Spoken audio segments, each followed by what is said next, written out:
विशेषतः त्यांचा प्रभाव जास्त दिसतोय।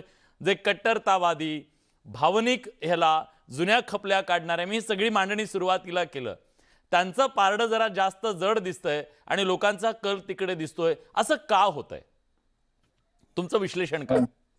विलासजी, आपण अगदी सुरुवातीला ज्या पद्धतीची एकूण प्रस्तावना केली आणि जोडीला समर खडस यांनी जे मांडणी केली यातील बहुतांश मताशी मी सहमत आहे।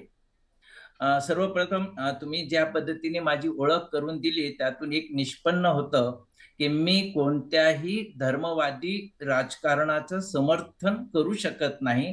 त्या पद्धतीने एमआयएमचं सुद्धा मी हो समर्थक नाहीये। होय सर।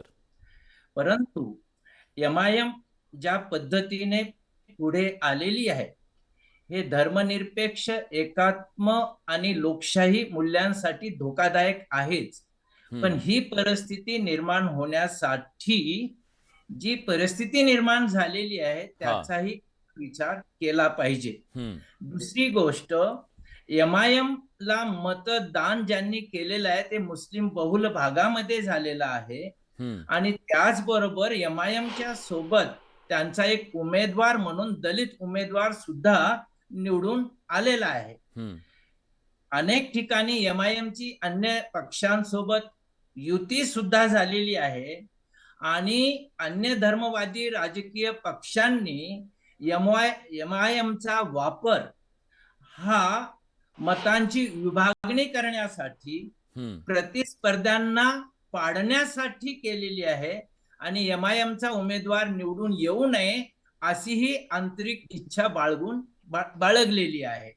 या आजच्या धोक्याच्या परिस्थितीमध्ये भारतीयांनी खरं तर अंतर्मुख होऊन आत्मपरीक्षण केलं पाहिजे आणि देशाचं भवितव्य कोणत्या दिशेने आपण घेऊन जातोय हे सुद्धा पाहायला पाहिजे।